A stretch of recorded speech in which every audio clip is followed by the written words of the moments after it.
Hello दोस्तों, good morning. स्वागत है एक बार फिर से आप सभी का सोलन क्वेश्चन में। साथियों, आज है 6 सितंबर। 6 सितंबर 2025 से जितने भी मोस्ट इम्पोर्टेंट करंट अफेयर्स बनते हैं उन्हें हम इस वीडियो में डिस्कस करेंगे। तो चलिए जैसे कि स्टार्ट करते हैं। हमारा आज का पहला क्वेश्चन है, तो जो कि पहला क्वेश्चन है हमारा आज का, हाल ही में जारी 10वीं NIRF रैंकिंग में कौन सा संस्थान शीर्ष पर है। तो NIRF रैंकिंग की बात आई है यहाँ पर। जैसा कि हम आपको बता दें, इस बार जो है IIT मद्रास टॉप पर रहा है। IIT मद्रास जो है लगातार 7वें वर्ष टॉप पर रहा है। सेवंथ, जैसे कि हम बात करें 7वें वर्ष लगातार ये टॉप पर है। ओवरऑल कैटेगरी में इसमें अलग अलग कई कैटेगरियों में रैंकिंग जारी की जाती है। होता क्या था कि एक QS वर्ल्ड यूनिवर्सिटी रैंकिंग आती है तो उसमें भारत की यूनिवर्सिटियों को बहुत नीचे दिखाया जाता है, कभी कभी तो 200-300 के पार दिखा देते हैं। तो ऐसे में भारत के जो स्टूडेंट हैं या भारत के जो अमीर लोग हैं वो अच्छी यूनिवर्सिटी में अपने बच्चों को जैसा कि पढ़ाना चाहते हैं तो वो घबराते हैं कि यार भारत में तो कोई यूनिवर्सिटी ही नहीं है अच्छी, अब क्या करें, QS वर्ल्ड यूनिवर्सिटी रैंकिंग में आता ही नहीं है कभी, तो हम लोग विदेशों में भेजें। तो वो लोग क्या करते हैं, अपने बच्चों को विदेशों में पढ़ने के लिए भेज देते हैं। तो इसको देखते हुए भारत सरकार ने क्या किया, इन्होंने कहा कोई दिक्कत नहीं है, दुनिया की रैंकिंग में अपना नहीं आता है यूनिवर्सिटी, कोई बात नहीं, हम अपनी रैंकिंग खुद जारी करेंगे। तो ये राष्ट्रीय लेवल का यानी कि अपने देश के अंतर्गत जितने भी इंस्टीट्यूट हैं उनकी रैंकिंग करता है। अब इस रैंकिंग में जिनको देश में पढ़ना है भाई, जिनको विदेश जाना है तो वो तो जाएगा ही। देखिए, जिनको पड़ोसी को देख के विदेश में भेजना है अपने बच्चों को जलाने के लिए तो वो तो भेजेंगे ही, लेकिन जो देश में पढ़ना चाहते हैं वो कैसे पता करें और कौन सी यूनिवर्सिटी अच्छी है, या फिर जो यूनिवर्सिटीज हो जो आपस में कंपटीशन करती मतलब कॉम्पिटिट करती हो, कब और रैंकिंग पर मतलब जानी मानी हो, ऊपर जाना है नीचे जाना है, मतलब ये लोग कंपटीशन में चलती हो। इसमें एक नेशनल इंस्टीट्यूट रैंकिंग फ्रेमवर्क जारी किया जाता है शिक्षा मंत्रालय के द्वारा हर साल, और इस साल जैसा कि 10वां संस्करण है इसका, लेकिन पिछले 7 साल से लगातार IIT मद्रास टॉप पर बना हुआ है। इसमें यूनिवर्सिटीज में देखा जाए तो यूनिवर्सिटीज में IIC बेंगलुरु है, मैंने आपको बताया है ओवरऑल सभी रैंकिंग में ये टॉप पर है। और अगर यूनिवर्सिटीज में फिर उसके बाद फिर मैनेजमेंट में, अगर फिर उसके बाद वास्तुकला में, फिर और जैसे सर्वश्रेष्ठ राज्य सार्वजनिक विश्वविद्यालय में अलग अलग कैटेगरी में अलग अलग है। तो मैनेजमेंट में IIM, ये इंडियन इंस्टीट्यूट ऑफ मैनेजमेंट में अहमदाबाद है, ये हमेशा टॉप पर रहता है। वास्तुकला और योजना में IIT रुड़की, और सर्वश्रेष्ठ राज्य जैसे कि हम बात करें तो सार्वजनिक में जादवपुर विश्वविद्यालय। तो 17 कैटेगरीज इसमें शामिल थी। जैसे कि क्वेश्चन है, सितंबर 2025 में किस राज्य ने आक्रामक सेना एक्सपेक्टेबिलिटीज के उन्मूलन में पहला स्थान प्राप्त किया। तो दोस्तों, केरल सरकार जो है ये आक्रामक सेना एक्सपेक्टेबिलिटीज या सेना, एक्चुअल में ये सेना है। तो सेना एक्सपेक्टेबिलिटीज की बात करें, इसके उन्मूलन में पहला स्थान प्राप्त कर लिया है। किसने किया है? केरल राज्य ने कर लिया है। सेना एक्सपेक्टेबिलिटीज क्या है? ये एक प्रकार का एक खरपतवार है जो आपकी इमेज में आपको देख सकोगे। जैसे कि हम आपको बताएं, खरपतवार बड़ा खतरनाक होता है और कहा जाता है कि 1960 के दशक में जब अमेरिका से हम लोग कुछ अनाज खरीद रहे थे तो एक उसमें क्या ना, लोग जानवरों को खिलाने वाला चावल गेहूं भेजा करते थे, लेकिन साथ ही साथ में वो लोग बहुत सारे ऐसे खरपतवार वाले भी ऐसे बीज डाल दिए उसमें थे, जिसके बाद यहाँ पर बहुत तेजी से खरपतवार भी फैले थे। तो वो क्या करते हैं, वो आपकी फसल को बर्बाद करते हैं, जमीन को, जैसे कि हम कहते हैं जमीन की जो उर्वरकता को भी खराब कर देते हैं। तो आ जाता है कभी कभी ऐसे भी यहाँ पर, जैसे केरल ने अभी क्या किया है, जो आक्रामक सेना एक्सपेक्टेबिलिटी है इसको उन्मूलन करने में पहला स्थान प्राप्त कर लिया है।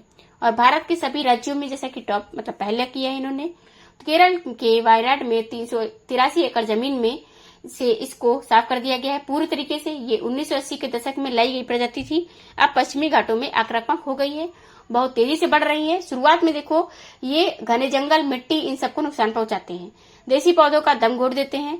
वन्य जीवों की बात करें तो भोजन को भी सीमित कर देते हैं। दक्षिण अमेरिकी का मूल निवासी माना जाता है इसको। कभी पीली फूल के लिए इसे लाया गया था, बताया गया था कि ये पीले फूल है, और आने के बाद ऐसा फैला कि वायरस की तरह कम नहीं है वायरस से ये। तो ये साजिश रची गई थी जैसा कि, लेकिन उसके बाद भी भारत जो है तेजी से आगे बढ़ा, और भारत कृषि प्रधान क्योंकि शुरू से ही रहा है, तो अभी भी है। आंध्र प्रदेश, गोवा, महाराष्ट्र, इनका फैलाव काफी ज्यादा है यहाँ पर। अगला क्वेश्चन है, भारत और किस देश के बीच में पेरिस समझौते के अनुच्छेद 6.2 के अंतर्गत एक संयुक्त ऋण तंत्र समझौते पर हस्ताक्षर हुआ है। तो भारत और जापान के बीच में पेरिस समझौते के तहत पेरिस समझौते के अनुच्छेद 6.2 के तहत एक संयुक्त ऋण तंत्र समझौते पर हस्ताक्षर हुआ है। अब रिसेंटली आप जानते हो जापान के विजिट पर पीएम गए थे, उसके बाद वो चाइना गए थे, तो भारत और जापान के बीच समझौता हुआ है इसको लेकर के, पेरिस समझौता। लेकिन चर्चे में आ रहा है पेरिस समझौते का अनुच्छेद जो है, पेरिस समझौता कब हुआ था आप जानते हो, पेरिस जलवायु समझौता, पेरिस जलवायु जो कि 2015 में हुआ था इसका, और COP21 उसी टाइम पर हुआ था।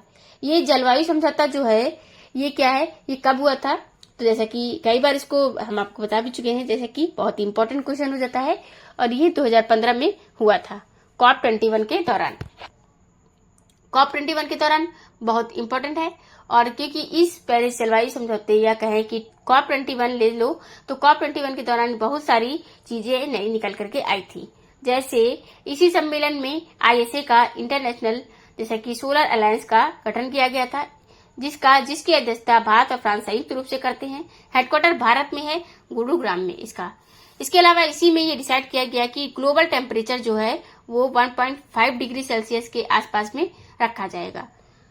ये क्वेश्चन पूछा गया है और बार बार पूछा जाएगा। जैसा कि इसके अलावा ये भी टारगेट रखा गया है कि 2050 तक 2 डिग्री सेल्सियस के नीचे रखेंगे तापमान को, 1.5 डिग्री सेल्सियस पर बनाकर रखेंगे इसके आसपास में, लेकिन 2050 तक 2 डिग्री सेल्सियस के नीचे ही रखेंगे ग्लोबल टेम्परेचर को। तो इसके लिए क्या करेंगे, इसके लिए carbon credit, carbon global warming को रोकना हो, इन सब चीजों पर काम किया जाएगा। जैसा कि तो इसी का अनुच्छेद 6.2 जो है वो है कार्बन क्रेडिट को लेकर के, जिसके तहत एक संयुक्त ऋण तंत्र की बात करें, समझौते की बात की गई है, और उसी पर भारत और जापान साथ में आए हैं। पेरिस जलवायु समझौते से एक और बात याद रखने, ये अमेरिका ये है जो अभी ट्रम्प आते हैं तो पेरिस जलवायु समझौते से खुद को अलग कर लेते हैं। इनका कहना होता है कि ड्रिल पे भी ड्रिल, मतलब कि जितना ज्यादा से ज्यादा आपसे हो सके उतना ड्रिल कर लो, तेल निकालो, क्योंकि पेरिस जलवायु समझौता ये एम्फेसाइज करता है कि ईवी को, इलेक्ट्रिकल व्हीकल्स को बढ़ावा दिया जाए, सोलर एनर्जी को बढ़ावा दिया जाए, इन सब चीजों को, और जो क्रूड ऑयल है इन सब का प्रोडक्शन धीरे धीरे कम किया जाए। लेकिन अमेरिका का कहना क्या है कि ड्रिल बेबी ड्रिल, मतलब कि उनका खैर इस बार आते हैं कि ये समझौता द्विपक्षीय कार्बन क्रेडिट, व्यापार, तकनीकी हस्तांतरण और जलवायु वित्त के सक्षम को बनाता है। मतलब ये जो ऋण होगा ये संयुक्त ऋण समझौता होगा। इसके तहत ये होगा कि 6 ट्रिलियन का द्विपक्षीय समझौता है। इसमें कृत्रिम बुद्धिमत्ता यानी AI पर, इसके अलावा रक्षा और सेमीकंडक्टर, इन सब पर खर्च किए जाएंगे इतने पैसे। जापान की राजधानी टोक्यो होती है, येन मुद्रा होती है, शिगुरु यहाँ के प्रधानमंत्री होते हैं। भारत EFTA व्यापार समझौता कब से प्रभावी होगा, तो भारत है EFTA अब व्यापार समझौता, बहुत इंपॉर्टेंट क्वेश्चन है, ये बहुत ही ज्यादा इंपॉर्टेंट हो जाएगा। हम आपको बता दें कि EFTA जो कि भारत व्यापार हो रहा है और उसमें कर रहा है, ये 1 अक्टूबर 2025 को लागू हो जाएगा, प्रभावी हो जाएगा। ऐसे समय में जब डोनाल्ड ट्रंप भारत में 50% टैरिफ लगा चुके हैं भारत के सामानों पर, जैसा कि, तो ऐसे में ये EFTA जो समझौता है बहुत अहम रोल निभाएगा, इसका अदा करेगा। देखिए, इसको हम आपको बताए थे कि भारत अमेरिका में, जैसा कि अमेरिका के जो टैरिफ के खिलाफ कहा कि हम ठीक है, तुम चाहे जितना टैरिफ लगाना हो लगा दो, हम झुकेंगे नहीं। जब झुकेंगे नहीं तो फिर हम करेंगे क्या, हम कुछ करेंगे, हम और मार्केट की तलाश करेंगे, बाकी देशों की तलाश करेंगे और अपने यहाँ खपत बढ़ाएंगे। अब देखो, इसको लेकर के सरकार ने 2 बड़े फैसले किए हैं। एक तो पहला बड़ा फैसला है, ये लिया गया है कि अभी कल की आपको वीडियो में बताएं कि जैसा कि GST को लेकर के 2 टैक्स स्लैब हटा दिए गए हैं। एक बड़ा मूव है, इससे क्या होगा, इससे देश के अंदर कंजक्शन और तेजी से बढ़ेगी, हम लोग और ज्यादा चीजों को उपभोग करेंगे, हमारे यहाँ के विक्रेता और चीजों को बनाएंगे, प्रोड्यूस करेंगे और बेचेंगे। दूसरा चीज ये किया गया है कि 12 लाख तक की इनकम पर इनकम टैक्स फ्री कर दिया गया। तो जब 12 फ्री कर दिया गया इनकम पर, तो जैसा कि 12 लाख तक की जो इनकम पर ये टैक्स फ्री रहेगा तो लोग ज्यादा से ज्यादा टैक्स पे करेंगे।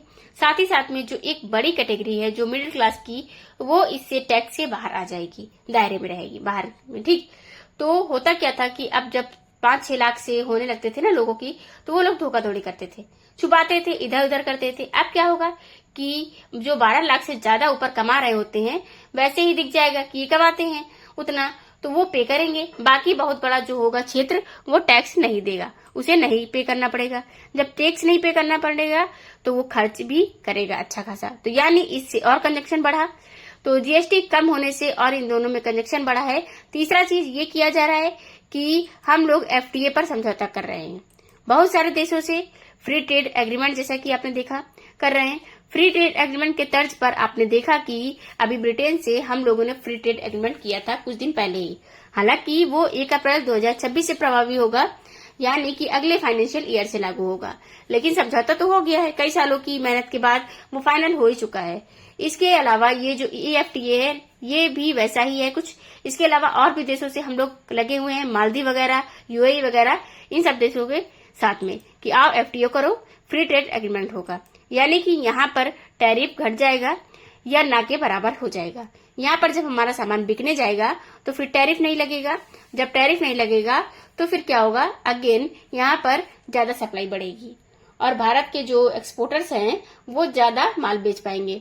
तो ये 3 बड़ी चीजें हैं, बड़े फैसले हुए हैं, जिसके जरिए हम लोग क्या कर रहे हैं, अमेरिका को बाईपास कर दे रहे हैं कि भाड़ में जाओ, तुम्हारी कोई दादागिरी अब नहीं चलेगी। और भी मार्केट है दुनिया भर में, 300 से ज्यादा देश है, वहां पर हम लोग बेच लेंगे अपना माल। खैर, TEPA जो समझौता है ये है trade and economic partnership agreement. तो ये जो है इसकी बात करें तो ये EFTA ब्लॉक के सदस्य के बीच में है। EFTA ब्लॉक जो है ये 1988 में बना था, 1960 में बना था, जैसे कि 1960 में स्टॉकहोम कन्वेंशन के तहत ये बनाया गया था। यूरोप के कुछ देश आए थे, वो मिलकर के एक संगठन बनाए थे।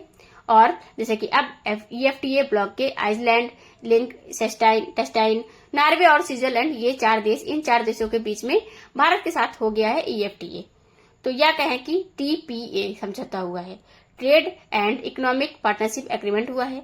अब ये प्रभावी कब से होगा, 1 अक्टूबर से हो रहा है। तो इसके तहत क्या होगा कि 15 सालों से जो $100 बिलियन का निवेश किया जाएगा, वो समझौता न केवल बड़े आर्थिक लाभों का वादा करता है, बल्कि भारत के व्यापार इतिहास में पहली बार कानूनी रूप से बाध्यकारी सतत विकास प्रावधान जैसे पर्यावरण में, श्रम में, मानव अधिकार में, इन सब में शामिल होगा।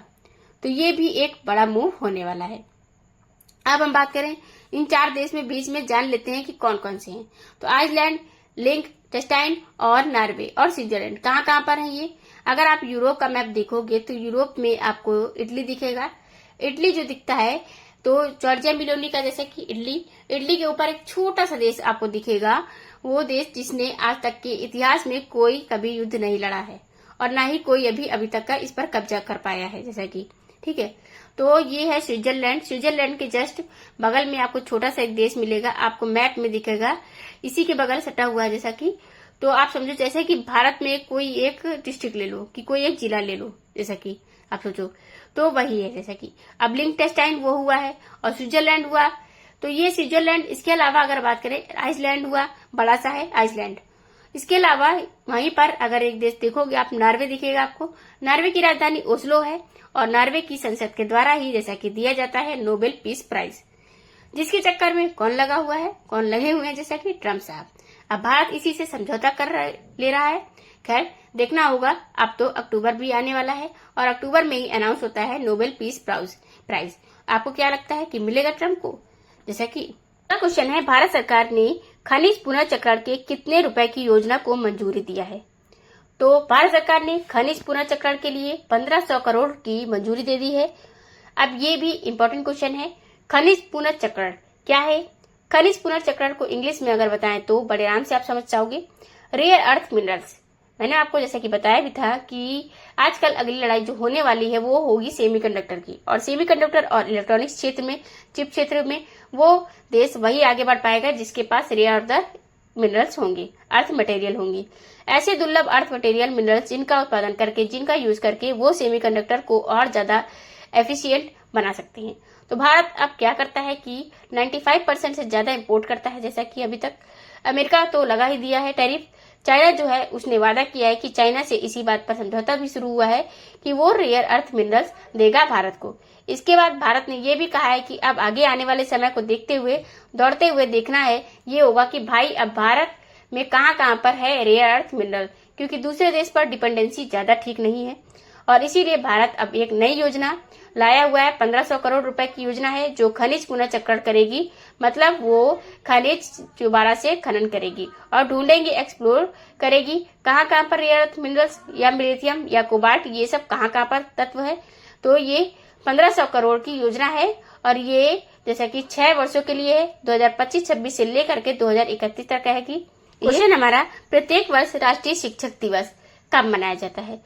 तो नेशनल टीचर डे हर साल 5 सितंबर को मनाया जाता है, यानी कि जैसे कल मनाया गया तो डॉक्टर सर्वपल्ली राधाकृष्णन जी की जयंती पर मनाया जाता है, जो कि भारत के पहले उपराष्ट्रपति भी थे 1952 से लेकर के 1962 तक। फिर आगे चल करके ये राष्ट्रपति भी बने और ये दूसरे राष्ट्रपति भी थे 1962 से लेकर 1967 तक।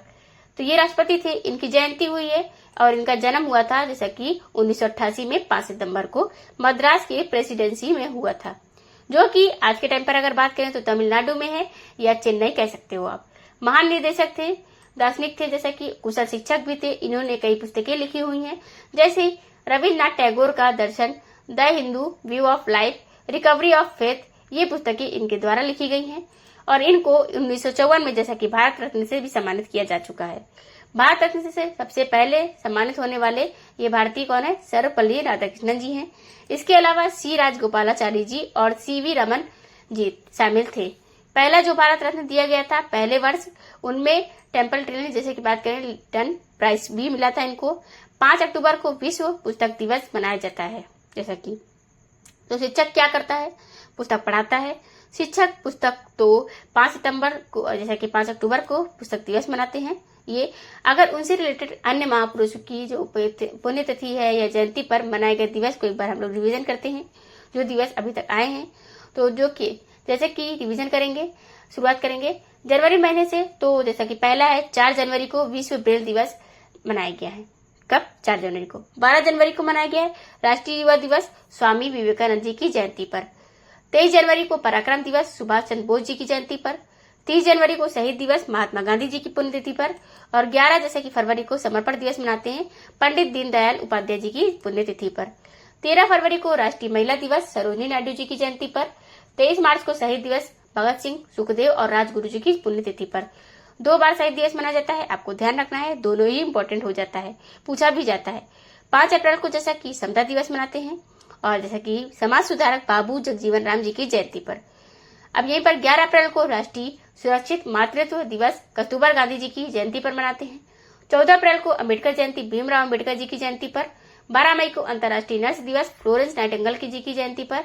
21 मई राष्ट्रीय आतंकवाद दिवस, ये आतंकवाद के विरोध के लिए मनाया जाता है, जैसा कि जो कि कौन थे? हमारे राजीव गांधी की पुण्यतिथि की बात हो रही है यहाँ पर। पूर्व प्रधानमंत्री राजीव गांधी जी थे उनके लिए। अब 29 जून को राष्ट्रीय सांख्यिकी दिवस पीसी महालनोबिस की जयंती पर मना देते हैं। 20 अगस्त को सद्भावना दिवस मनाया जाता है पूर्व प्रधानमंत्री राजीव गांधी जी की जयंती पर। इसके अलावा 29 अगस्त राष्ट्रीय खेल दिवस मेजर ध्यानचंद जी की जयंती पर। 5 सितंबर को शिक्षक दिवस मनाया मैंने। और जैसे कि राष्ट्रीय इंजीनियर दिवस मनाया जाता है, ये 15 सितंबर को राष्ट्रीय इंजीनियर दिवस। भारत रत्न सर मोक्षगुंडम विश्वलैया की जयंती पर। 25 सितंबर को अंत्योदय दिवस मनाया जाता है, जैसे कि पंडित दीनदयाल जी की उपाध्याय जयंती पर। अब यहीं पर 2 अक्टूबर आ जाता है। फिर 2 अक्टूबर अंतर्राष्ट्रीय अहिंसा दिवस मनाया जाता है, महात्मा गांधी जी की जयंती पर मनाते हैं। और 15 अक्टूबर को विश्व छात्र दिवस मनाते हैं, एपीजे अब्दुल कलाम जी की जयंती पर। 31 अक्टूबर राष्ट्रीय एकता दिवस सरदार वल्लभ भाई पटेल जी की जयंती पर। 11 नवंबर राष्ट्रीय शिक्षा दिवस और ये मौलाना अब्दुल कलाम जी की आजाद जी की जयंती। 14 नवंबर बाल दिवस मनाते हैं, जो कि आपको पता है पंडित जवाहरलाल नेहरू जी की जयंती पर मनाया जाता है। 6 दिसंबर को महापरिनिर्वाण दिवस मनाते हैं भीमराव अम्बेडकर जी की पुण्यतिथि पर। 23 दिसंबर को राष्ट्रीय किसान दिवस चौधरी चरण सिंह जी की जयंती पर। 25 दिसंबर को सुशासन दिवस मनाते हैं अटल बिहारी वाजपेयी जी की जयंती पर।